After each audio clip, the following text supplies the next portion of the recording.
El estudio, como ven el título, dice la victoria ya fue ganada. ¿Vas a seguir peleando solo? La pregunta. Y la podemos llamarle o ponerle otro nombre si por ahí a algunos les confunde. La victoria ya fue obtenida o ya fue lograda. Y vos sos más que vencedor en Cristo Jesús. Alcanzar la victoria, llegar a la victoria es algo que ya sucedió, vemos en la revelación de la Biblia, y sos vos parte de esa victoria si es que estás en Cristo Jesús. En Romanos capítulo 8 habla la parte final que somos más que vencedores en Cristo Jesús. Él es el que consiguió la victoria en aquella cruz. Ahí ven ustedes una cruz gigante que representa una cruz vacía. Ahí no está el cuerpo del Señor. Tampoco está en esa tumba que ven aquí a su otro costado. Tampoco está en esa tumba.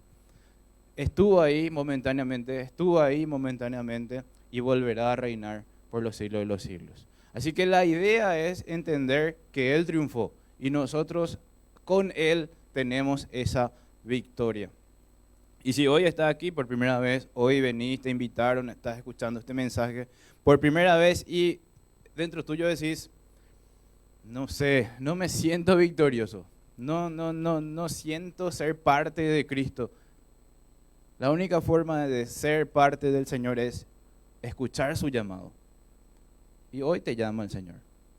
En su palabra Él nos reveló a cada uno de nosotros que tanto te amó a vos, al mundo entero, que se sacrificó por vos. Se sacrificó enteramente por vos en aquella cruz. No solo en aquella cruz, empezó su calvario mucho antes. Empezó el rechazo que recibió por cada uno de nosotros. Tanto te amó a vos que se entregó completamente, se sacrificó. Y todo aquel que en Él cree, que en él está convencido, no verá la condenación. Y como dice el versículo Juan 3:16, no va a ir a la condenación. Ha pasado de muerte a vida, dice. De estar alejado de Dios, ahora estás vivo con el Señor cerca. Así que hoy te invito, antes de empezar a abrir tu Biblia, que de verdad abras tu corazón al Señor y pidas perdón por tus pecados y participa y sé parte de su gran victoria que vamos a estar estudiando hoy. Te invito a inclinar el rostro, a orar conmigo así. Señor, perdóname por mis pecados. Yo quiero seguirte. Yo quiero ser parte de tu familia. Yo realmente me arrepiento de todas las cosas malas que he hecho. Y sé, Señor, que tú te sacrificaste por mí en aquella cruz. Fuiste a esa tumba y lo dejaste vacío y vienes pronto. Así que abro mi corazón, quiero que lo gobiernes, Señor. Quiero seguirte, quiero seguir tus pasos. Y ayúdame, Señor, de hoy en adelante a pelear contra mis pecados. Quiero cada día vivir como tú lo viviste. Guíame, Señor, en el nombre de Jesús. Amén. Amén. La oración sincera es la que realmente desata ese poder transformador en tu vida, y una oración sincera es aquella persona que lo perdió todo, que lo deja todo y que entiende realmente qué hizo Jesucristo por vos. Así que te pido de corazón que lo sigas a Él. Y te habla una persona que antes era ateo, no creía en Dios, era agnóstico, así es la idea de supuesto creyente. Te vas al otro extremo a ateo, después de ateo agnóstico, y luego conocí al Señor. Conocí al Señor a través de un libro que presentaba a Cristo como el Salvador. Porque Cristo decía, yo soy el que da la vida, de mí van a fluir ríos de agua viva. Él hablaba de dar nueva vida. En Cristo Jesús tenemos nueva vida. O era un gran maestro o era un gran loco. Era la pregunta que presentaba. Y mucha gente piensa que Jesús solamente existió como un gran maestro y no como Dios. Cuando Jesús dice, yo y el Padre, uno somos, no lo puedes tomar como un maestro nomás. Es la representación misma de Dios. Así que les invito a que sigan a Cristo de todo corazón. Y con esto vamos a empezar a leer la Biblia porque la victoria ya fue obtenida, ya fue lograda en Cristo Jesús. Si no lo conocemos a Él, todo lo que vamos a estudiar ahora no va a tener mucho sentido en tu cerebro y en tu corazón. La idea es apuntar a Cristo en este estudio bíblico que vamos a tener ahora. ¿Se me entendió? ¿Sí? Bueno, abran sus Biblias, por favor, en 1 de Pedro 3, 18 al 22. El contexto, lo que seguía anteriormente, estos versículos, Pedro está hablando del sufrimiento de cada uno de nosotros, de los hermanos. Y les hago la pregunta, ¿alguien aquí está sufriendo? Sí, ¿verdad? Sí, amén, me dice. No, la verdad que no, amén. Pero Santiago 5:13 dice, alguno está afligido, alguno está en dificultades, alguno tiene tribulaciones, que la respuesta ahí que da Santiago, que ore. Sí, seco y directo. La mejor respuesta que te puedo dar en tus dificultades es ir a hablar con Dios. Puedes hablar con otra persona, puedes recibir apoyo emocional, todo. Pero si vos no hablas con Dios, esa ayuda queda ahí nomás. Tu verdadera ayuda viene de lo alto. Así que también pensar en eso. Y vamos, les pido que leamos el versículo todos juntos. Yo les voy a leer en esta versión y ustedes me siguen en sus Biblias. Dice así: Cristo sufrió por nuestros pecados una sola vez y para siempre.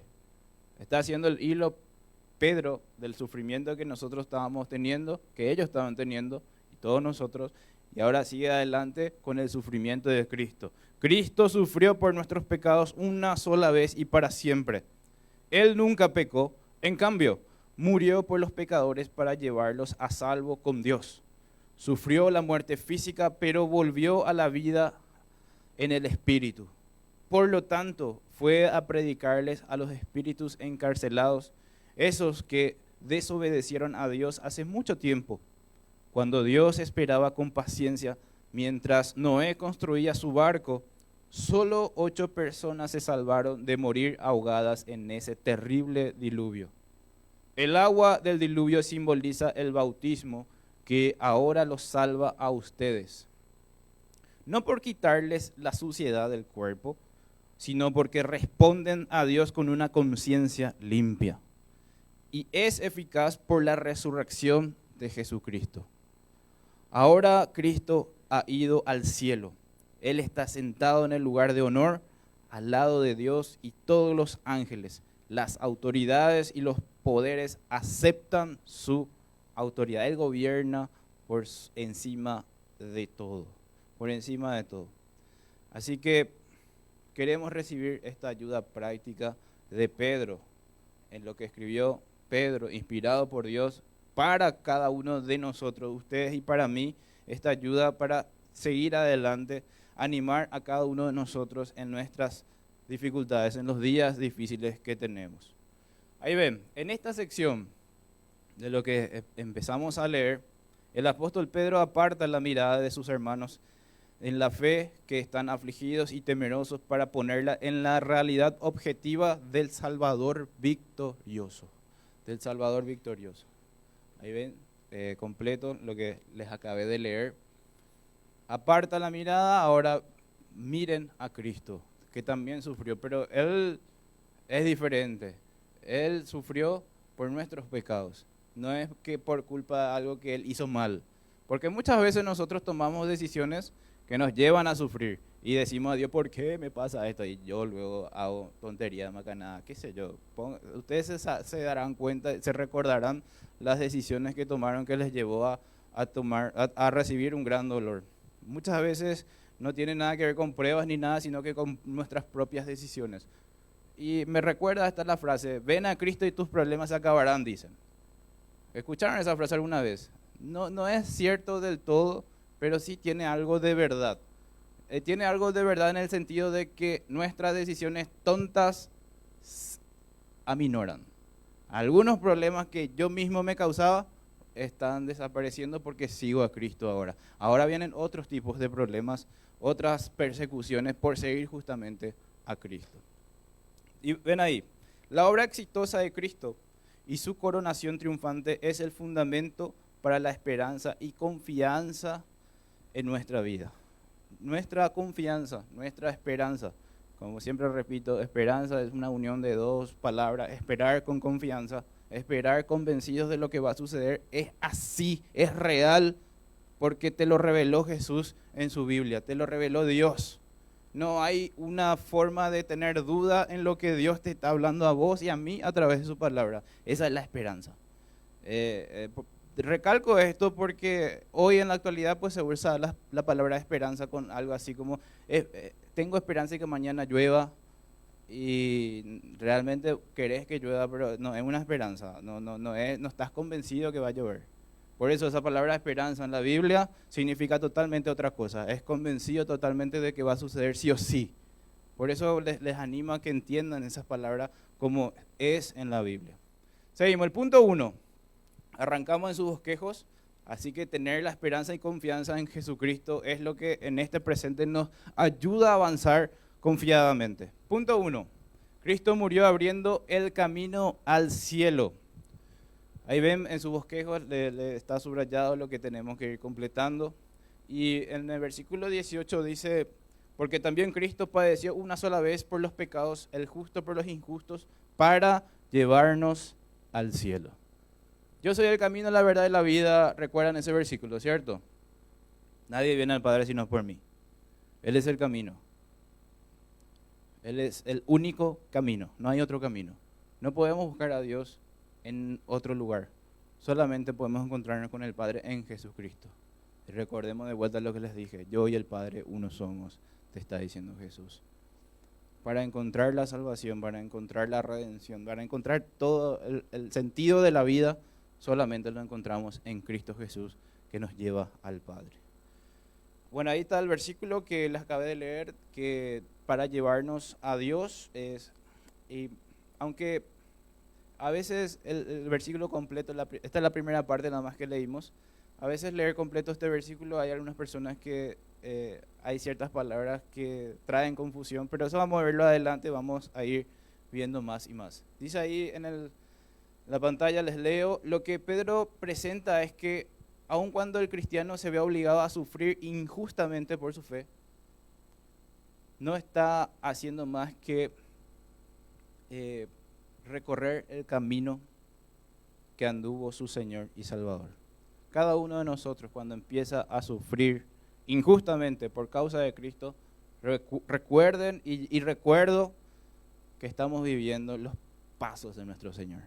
Y eso nos tiene que dar un poco de alegría, gozo y plenitud y honrarle a Él por lo que estamos viviendo por causa de Él. Lo primero que nos invade es el dolor, la tristeza, a veces el enojo, pero debemos superar esos sentimientos y llevarlos a entender que lo vivimos por causa de Cristo, por causa de nuestro Señor. Así que vemos que Cristo padeció por los pecados en el versículo y estas palabras reconocen nuestra maldad. Te da a vos y a mí, Él pasó eso por vos, por tus propias maldades. Pero también vemos que Él pasó esto una sola vez. No es que Cristo cada vez que nos reunimos aquí y participamos de esta cena del Señor lo vamos a crucificar otra vez, no. Es de una sola vez y para siempre. En Hebreos capítulo 10 o casi todo el libro de Hebreos les deja en claro a los primeros cristianos que Cristo solamente se sacrificó una sola vez y para siempre. Y así también da ese énfasis que tu nacimiento en Cristo Jesús es una sola vez y para siempre.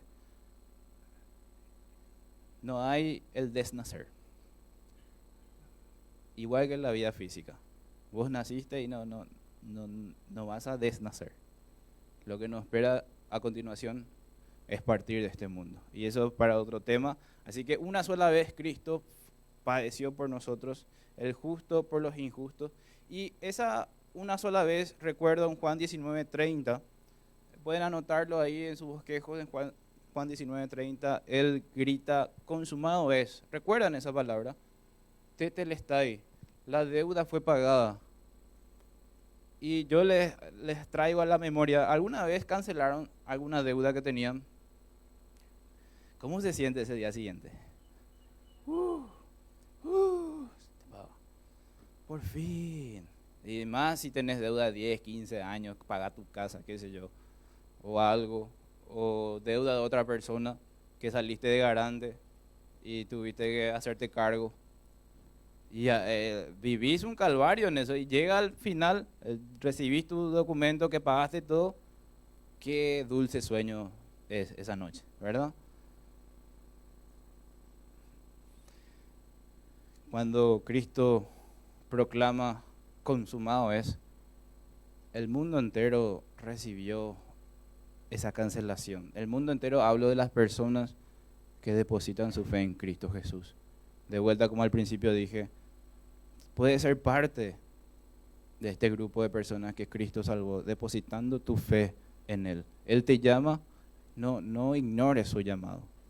Día a día te llama a seguirle. Pero después pensamos, aunque pecamos repetidamente en la vida, el acto de justificación, o palabra técnica, expiación, satisfacer la justicia de Dios en aquella cruz, se hizo solamente una vez, por todas las personas que lo siguen. Esa es la gracia. Ese es el regalo que no merecemos que recibimos en la cruz. Esa es la misericordia. Lo que no recibimos, que sí merecemos, que recibió Cristo. Esas dos palabras se juntan en aquella cruz y en la persona de Cristo. El justo por los injustos. El Padre cargó la culpa de nuestros pecados del mundo sobre un sustituto justo y luego ejecutó en nuestro lugar. Lo ejecutó a Él en nuestro lugar, que nosotros necesitábamos recibir esa condenación. No nos merecíamos. Al lado de Él estaba un maleante, un villano, uno que sí merecía realmente estar ahí, ¿cierto? ¿Se recuerdan de Él? Algunos lo llaman ladrón de la cruz. Ser crucificado en aquel tiempo era una pena bien alta por los delitos que cometió esa persona. Podrían ser abusos, violaciones, asesinato, matar bebés. Imagínense lo peor. Y esa persona en ese momento se arrepintió de sus pecados y vio a Cristo.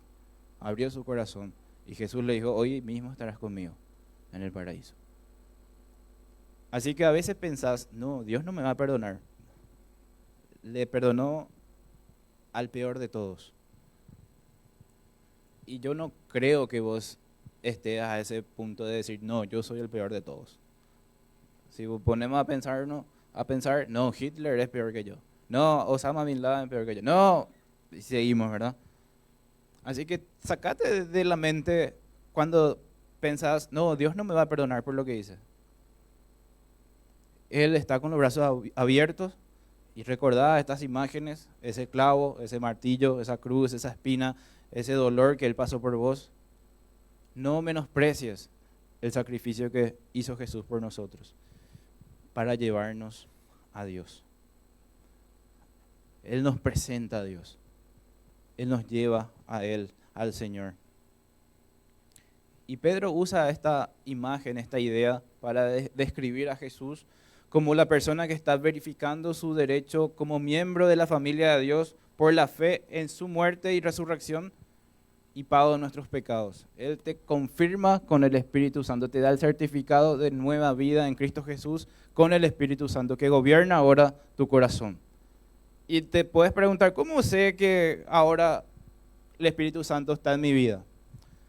La respuesta que te puedo dar es que te molesta el pecado. Te duele el pecado que cometes. No es eso de que ahora estás en Cristo Jesús, tener una nueva vida, que automáticamente dejas de hacer pecados. Ojalá sea así, todos anhelamos eso. Pero en realidad ahí empieza tu lucha contra el pecado. Ahí empieza tu proceso de santificación, que eso significa tu proceso del día a día pelear contra el pecado y día a día vencer tu propio pecado. Ese es tu nuevo nacimiento. Ese es el Espíritu Santo obrando en tu corazón hasta el día de tu muerte. Hay personas adultas con canas ya sin ver bien, te van a decir, sigo luchando contra mis pecados. Así que les animo a que de ahora en adelante entendamos que estamos en Cristo Jesús y peleemos la buena batalla por Él. Punto 2. Ahí ven, Cristo descendió proclamando la victoria del cielo. Ahí tienen para completar.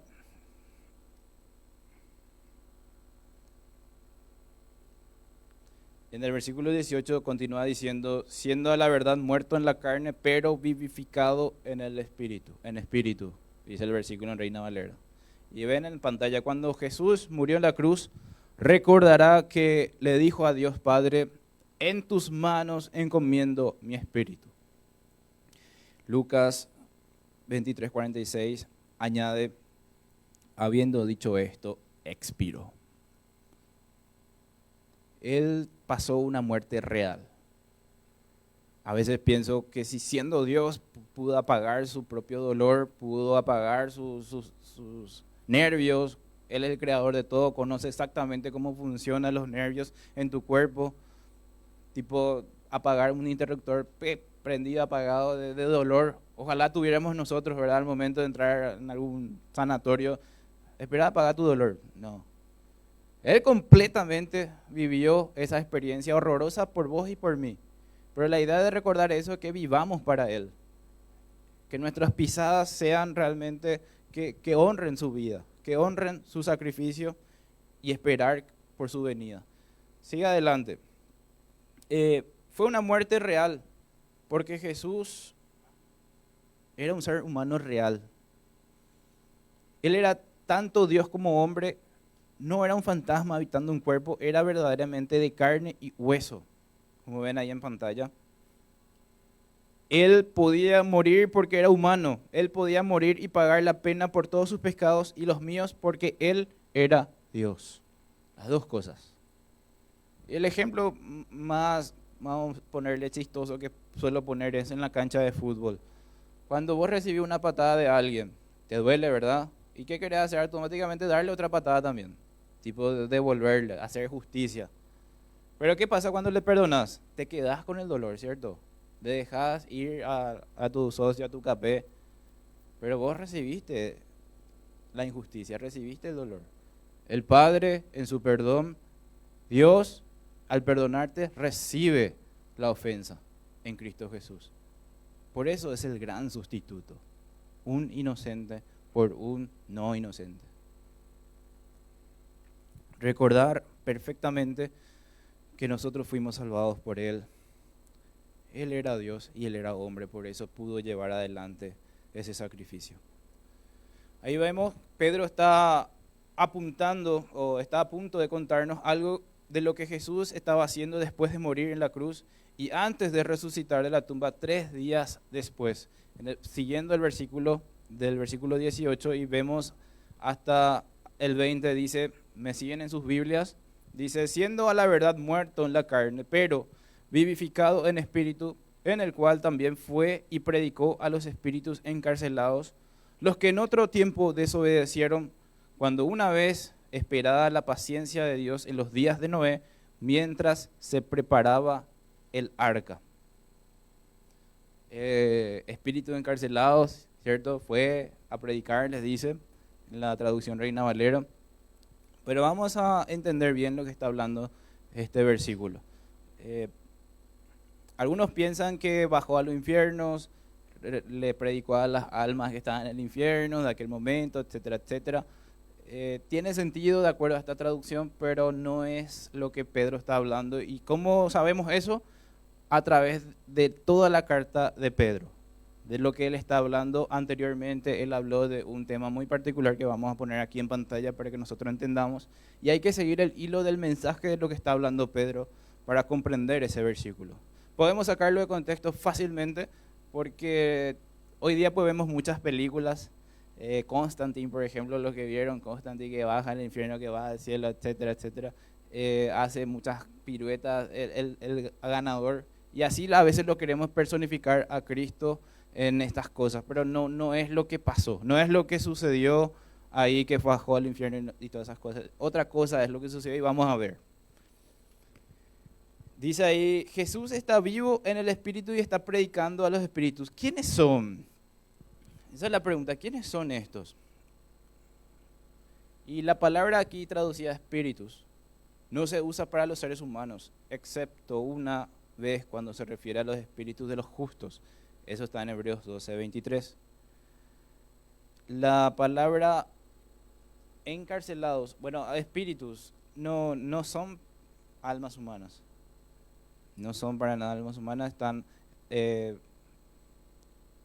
relacionados a ángeles caídos, a entidades que se revelaron en los tiempos de Noé. Y vemos otra palabra, la palabra encarcelados, en ese versículo 19, hace referencia al lugar de juicio mencionado en 2 de Pedro 2:4. Más adelante hace una explicación de lo que está hablando Pedro. Por eso es importante leer, cuando estudiamos la Biblia, leer completamente la carta de Pedro, 1 de Pedro, 2 de Pedro, para comprender el mensaje entero, porque si no fácilmente podemos interpretar algo erróneo. Ven ahí, dice, Dios no perdonó a los ángeles que pecaron, sino que los entregó a prisiones de oscuridad para ser reservados al juicio. Y en Apocalipsis ocurre esta acción. Apocalipsis es la parte final ya de la historia que Dios nos revela para que comprendamos nada más lo que está sucediendo en ese lugar. Y la palabra predicó en el versículo 19 significa anunciar o proclamar. Y no es predicar el evangelio. Jesús anunció la condenación de ellos y la victoria que tenía sobre todos los ángeles y autoridades. Por eso el versículo final que estudiamos aquí está por encima de todas las potestades celestiales. ¿Se entiende? ¿Se comprende lo que está hablando ahí Pedro? Y no que fue a un lugar a predicar a otras personas, etcétera. Eran entidades totalmente no humanas. Y continúa el texto, ¿verdad? Ahí el versículo 20, en la segunda parte, les leo, les pido que me acompañen en sus Biblias, en el cual pocas personas, es decir, 8 fueron salvadas por agua. El bautismo que corresponde a esto ahora nos salva. Y entre paréntesis, en la traducción Reina Valera dice, no quitando las inmundicias de la carne, sino como la aspiración de una buena conciencia hacia Dios, por la resurrección de Jesucristo. Para ponerlo en palabras prácticas y actuales, Pedro les hace una advertencia. El hecho de que ustedes digan, creo en Cristo Jesús y ahora me voy a bautizar, ese acto físico de irte al agua y salir en teoría limpio no te salva. No es el acto físico, no es las acciones, no es las obras. Siempre va a ser tu convicción real interna. Por eso dice aspiración a una conciencia de tu interior para seguir a Dios. Porque hay personas que mal entienden, bueno, yo me quiero bautizar porque quiero ser salvo, dicen. Y no es así. Porque si fuera así, hacemos una gran piscina aquí y le traemos a todos y le metemos a todos bautizados, salvados todos. Gloria al Señor. No es así. Cada una de las personas, cada una de las almas debe de abrir su corazón al Señor, pedir perdón por sus pecados y tener, como dice ahí Pedro, la aspiración, la conciencia, el deseo de seguir a Dios. Como dije hace rato, el certificado de una nueva vida en Cristo Jesús, el Espíritu Santo te impulsa a vivir contra el pecado. Contra tu pecado primero y contra el pecado que reina en este mundo. ¿Se me entiende, verdad? Que se entiende perfectamente lo que Pedro está hablando ahí.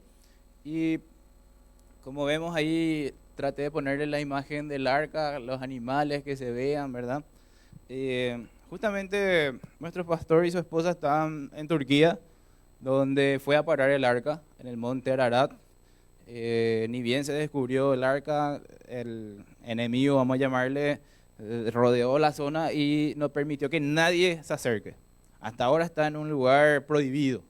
Pero por los satélites se puede ver, la ciencia avanza, con una simple foto se puede hacer los escáneres internos y se puede ver toda la estructura del arca. Pero las autoridades de ahí, de ese país, no quieren que se ingrese a investigar. Porque imagínense el mundo entero decir, el arca de Noé existió. Mucha gente que te dice, no, eso es una fantasía, no, eso es una historia, eso es un cuento de hadas, no creas en eso. ¿Y ahora qué va a decir? Mucha gente por ver, por entender la realidad de las cosas, se rinde al Señor. Y el enemigo lo que quiere es cegar el entendimiento, poner una venda de entendimiento a las personas, y ese es su plan hasta el momento, detener el avance de la verdad de Dios. Y nuestro trabajo, nosotros como cristianos, es llevar la palabra de Dios. Estamos en una lucha espiritual actualmente. Les comento nada más esto en referente al arca de Noé, que sí existe, que es real, no es un cuento, no es una historia de aprendizaje como se dice, es real y se aprende de lo que pasó ahí. Y el agua que representaba el juicio de Dios y la muerte sobre la humanidad pecadora, ese agua, ese juicio de Dios, recuerden lo que era en ese momento en Génesis, los primeros años de la humanidad.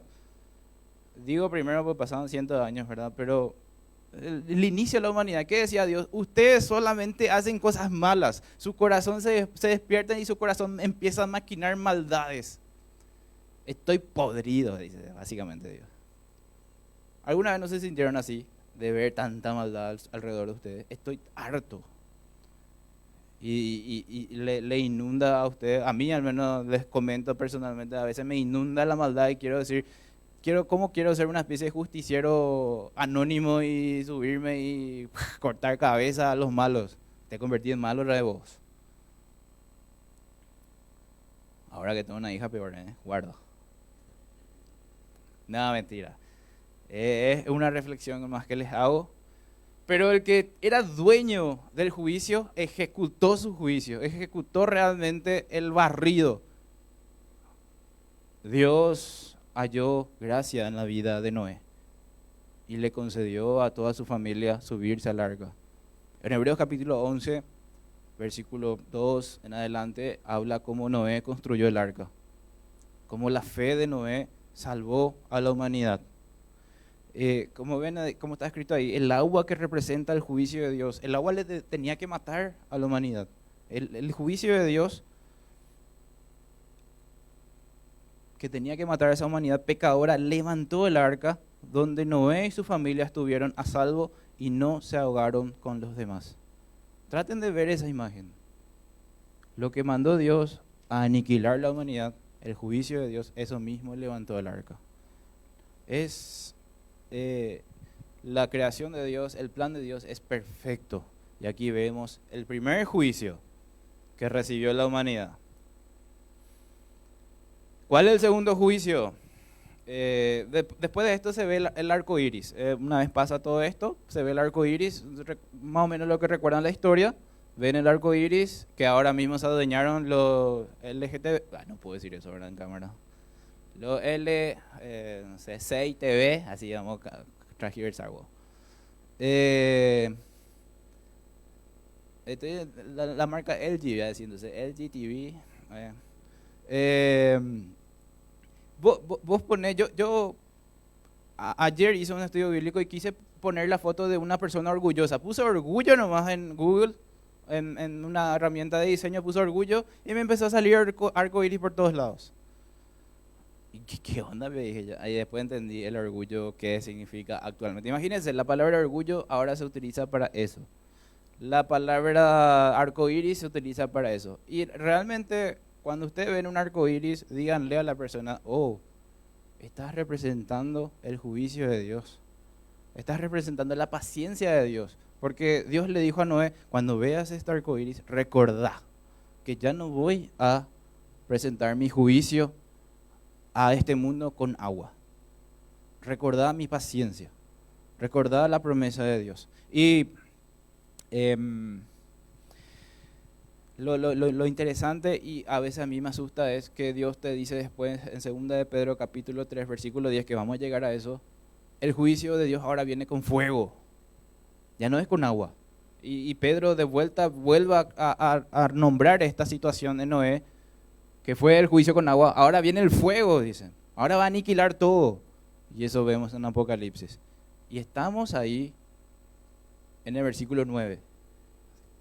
2 Pedro 3:9, que dice, Dios no tarda, no tarda su promesa, sino que es paciente para toda la humanidad que se pueda arrepentir y no perezca. Él quiere, Él desea que todos los humanos procedan al arrepentimiento, lleguen a la verdad de Cristo y no vayan a la condenación. Estamos en ese punto.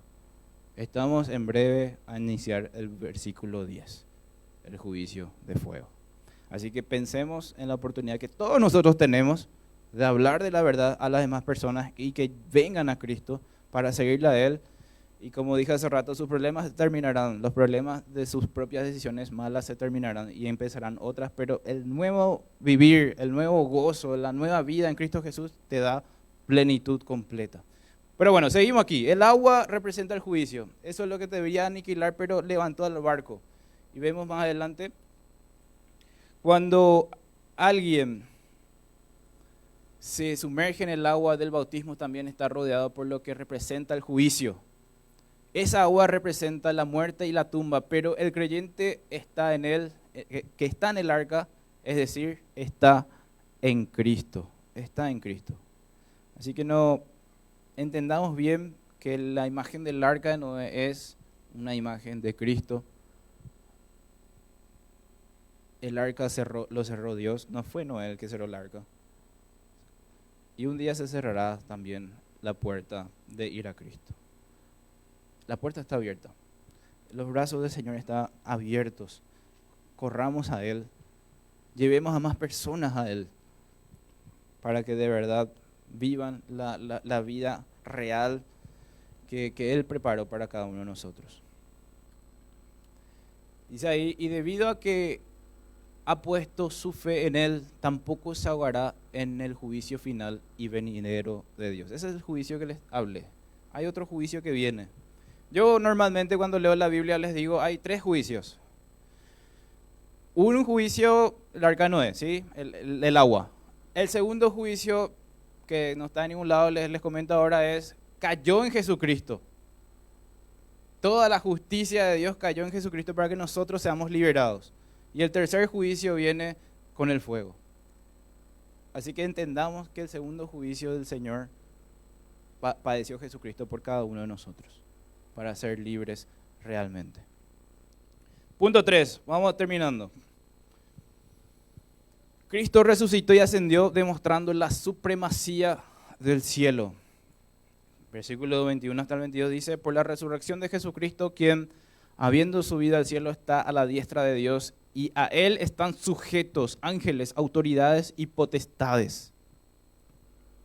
Todo lo que estamos estudiando nos tiene que animar a movernos, a hablar del Señor, a vivir para Él, no solo los domingos, como siempre decimos, ser cristiano los domingos es lo más fácil que existe, ¿verdad? Vos entrar aquí, ¿qué tal hermano? ¿Cómo está? El lunes, es el lunes a la mañana cuando llegas a tu trabajo, a donde sea que vas, ¿qué querés?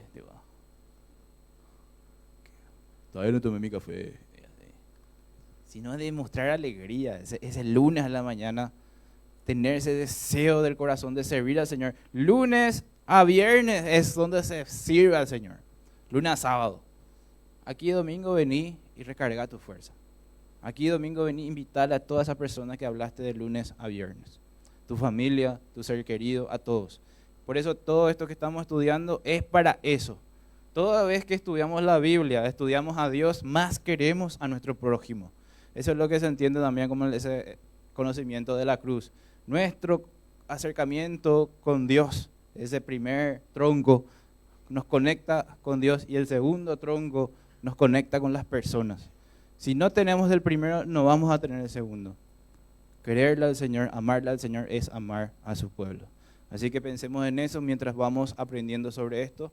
Dice ahí 40 días después de su resurrección, nuestro Señor ascendió al cielo para sentarse a la diestra de Dios Padre.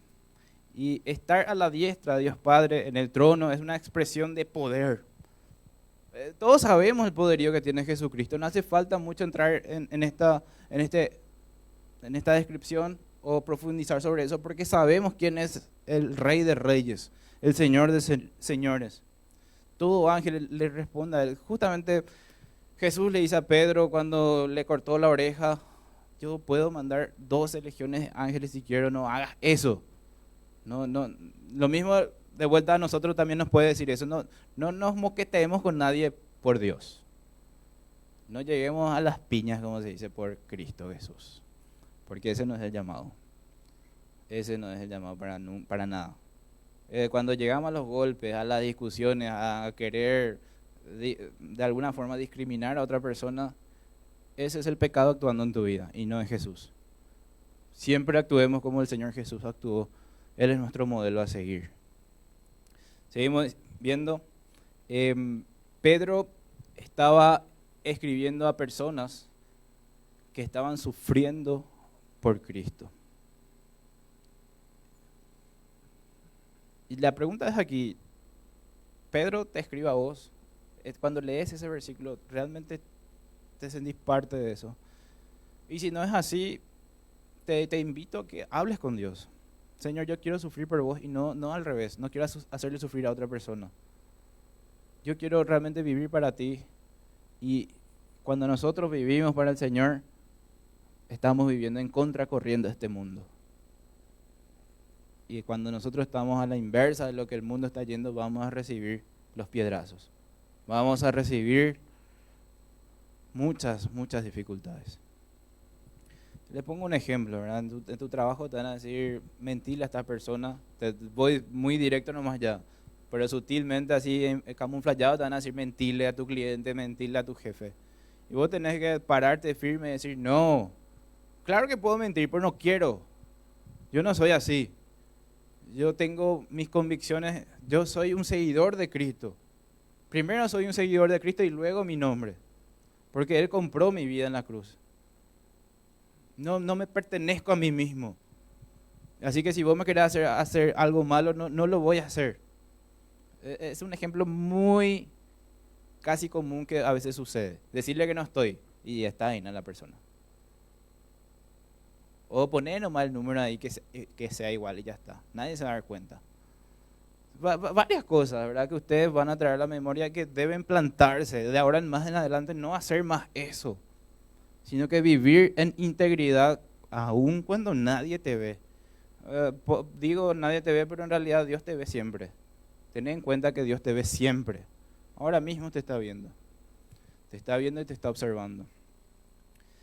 Vamos avanzando. El punto A. Hay dos verdades que tenemos que tener en cuenta sobre esta parte que Pedro le está escribiendo a las personas que están sufriendo y pone como incentivo, como energía, como ganas de ir para adelante al ejemplo de Cristo Jesús, cómo sufrió y padeció por los pecadores. Y el punto A dice: esto no es lo que parece, el lado ganador a menudo parece estar perdiendo. Cuando nos fijamos en el mundo, cuando nos fijamos mucho en las personas que prosperan, son la mayoría de veces malos, con situaciones feas que uno conoce.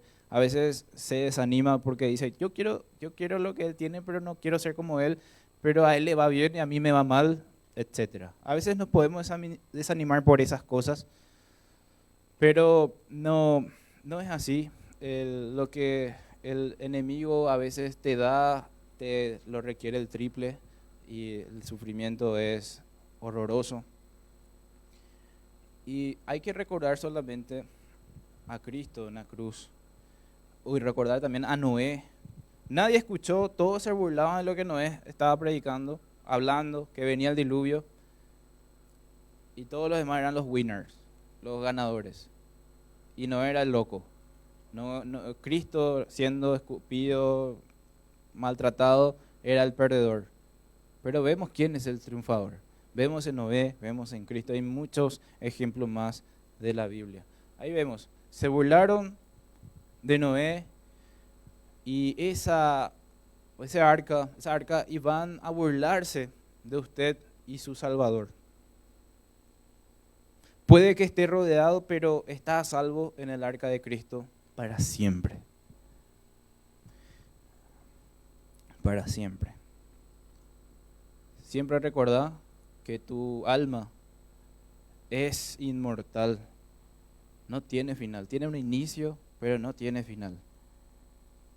Nos espera la eternidad. Y estar para siempre a salvo en Cristo es lo más importante que hoy en este presente podemos obtener en Cristo Jesús.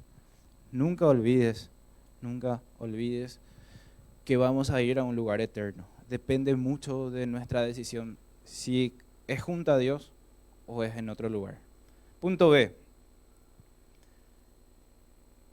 Esto aún no ha acabado, dice. El creyente que sufre tiene un futuro, tiene a Cristo un futuro espectacular.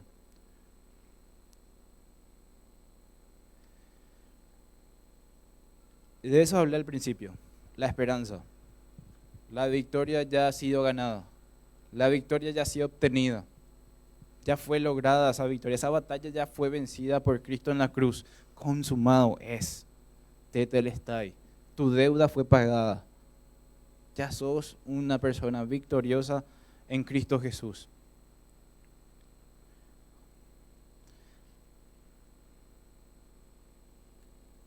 ¿Pudieron copiar, verdad?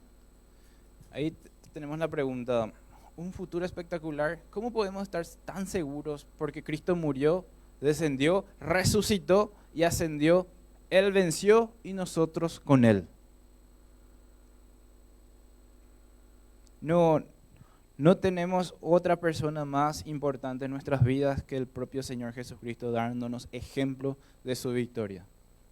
La resurrección, el ascenso, y viene pronto a buscarnos. Tenemos que estar preparados en su regreso, entender cómo estamos viviendo para Él realmente. ¿Copiaron? Conclusión, vamos a la parte final. Las pruebas, el sufrimiento, las dificultades son propias de la vida cristiana. Cierto, de eso no hay dudas. Dice ahí, Dios que ha concedido la salvación también nos concede las pruebas, las que son instrumento en su mano para fortalecer nuestra fe. Cada prueba que tenemos, más fortalecidos salimos de esa situación. Cada dificultad que pasamos, más nos hacemos fuertes.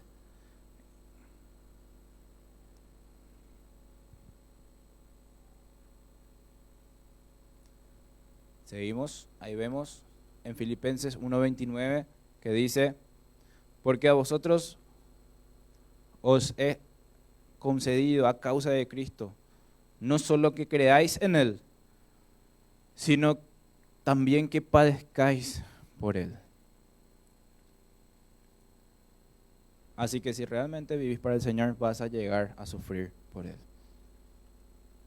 Porque el enemigo le molesta lo que estás haciendo. Y va a poner trabas en tu vida, va a poner piedras, va a poner espinas, trampas. Muchas veces caeremos y saldremos liberados por Cristo Jesús. Alguno de nosotros está en problema, alguno de nosotros está afligido, que ore al Señor, que vaya al Señor. Es la única solución en nuestras vidas para ir avanzando, estar agarrados de Él. Punto B, conclusión B, dice, no debemos olvidar que aunque Cristo haya padecido injustamente, lo hizo en la voluntad de Dios, alcanzando un final lleno de gloria.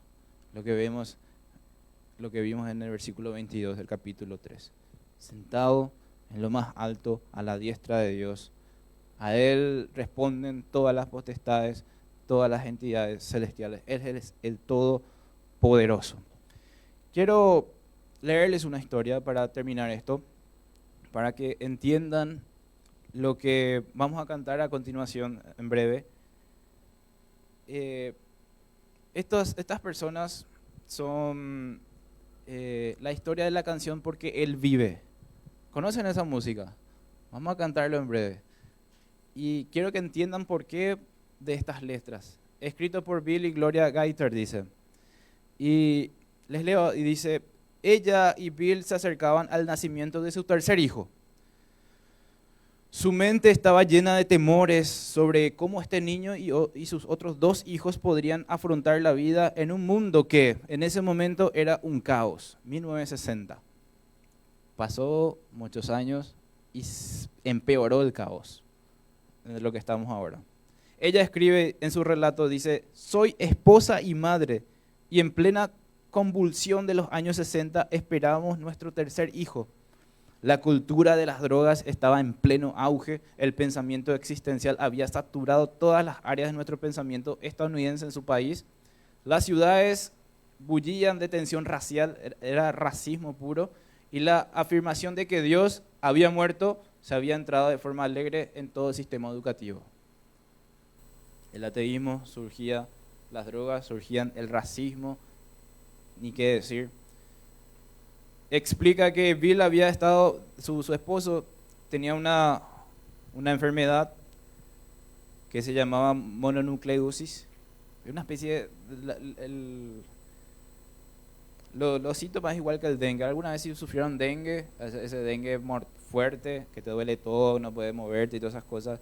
Dice, eso él sufría en ese momento. Un amigo cercano los había atacado verbalmente por su ministerio cristiano. El estrés se sentía, era tan intenso. Fue una noche antes de Año Nuevo cuando me senté sola en la oscuridad y el silencio de nuestra sala pensando en el mundo, en nuestro país, en el desánimo de mi esposo y en los problemas familiares y en nuestro bebé que aún no nacía. Y se pregunta a ella, ¿quién en su sano juicio traería un niño a este mundo como está ahora? Pensé, el mundo es tan malvado. Muchos de nosotros podemos pensar como ella. Dice ella, ¿qué le esperará a este niño? Entraba en ese pensamiento de espiral hacia abajo, de pura tristeza. No puedo explicar bien, dice ella, lo que me pasó en ese momento, pero de repente me sentí liberada. El pánico que había empezado a crecer en mi interior se disipó suavemente gracias a una presencia tranquilizadora que inundó mi vida y atrajo mi atención. Poco a poco el miedo desapareció y la alegría comenzó a regresar. Sabía que podía tener ese bebé y afrontar el futuro con optimismo y confianza. Era la resurrección reafirmándose en nuestras vidas. Era la vida venciendo a la muerte en la rutina de mi día a día. Es lo que ella expresaba. Y podemos preguntarnos, ¿a qué clase de mundo vamos a traer a un niño más? Yo cuando iba a nacer mi hija pensaba en estas cosas, qué es lo que puedo hacer, cómo podemos hacer, que esto, aquello, lo otro. Es tan desastre todo esto, pero tenemos un trabajo. Dios nos salvó, Dios nos conduce y Él está por encima de todo.